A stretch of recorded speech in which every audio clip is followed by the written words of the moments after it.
Nagbabalik tayo dito sa Kababayan Today. Ako po si G. Tanji. We're coming to you from Los Angeles, California.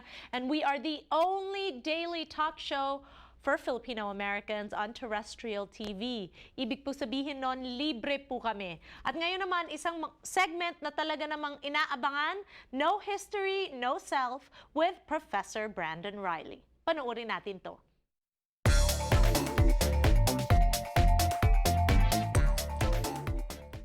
This month on Kababayan Today, we examine the complex and challenging issues of sexual awareness and rape prevention.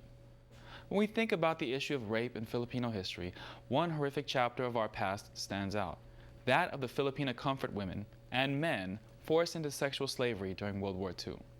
We have a particularly vivid yet harrowing personal account of the history of comfort women because of the heroic efforts of one survivor in particular, Lola Rosa.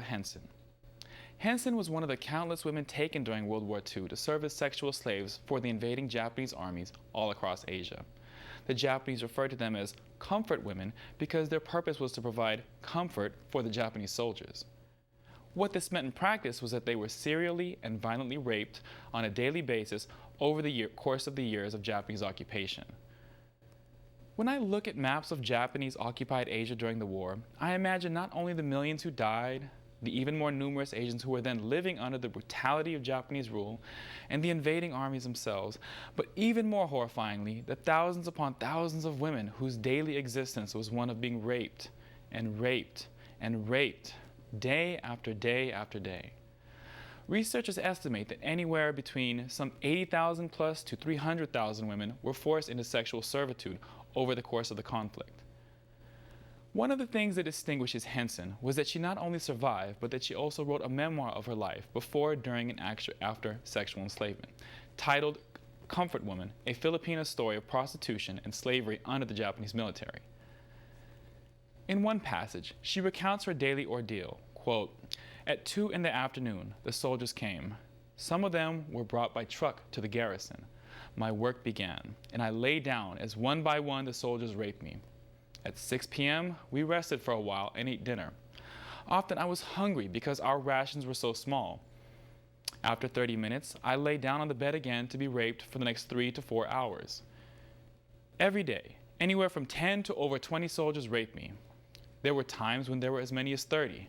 They came to the garrison in truckloads." End quote.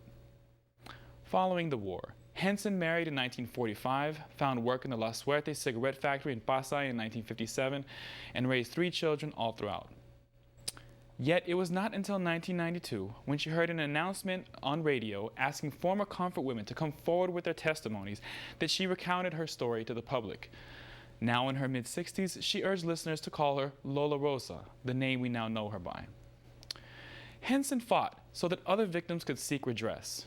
She became the leading figure of comfort women survivors in the Philippines, and towards that end, helped to begin their process of seeking compensation and apologies from the Japanese government.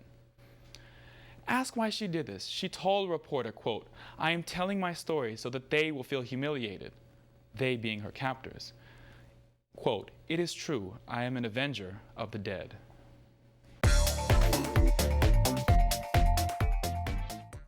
Pagbalik natin dito sa aming programa, isa pang doktor ang makakasama natin, si Professor Anthony Ocampo or Dr. O with all things Philam. We'll be right back.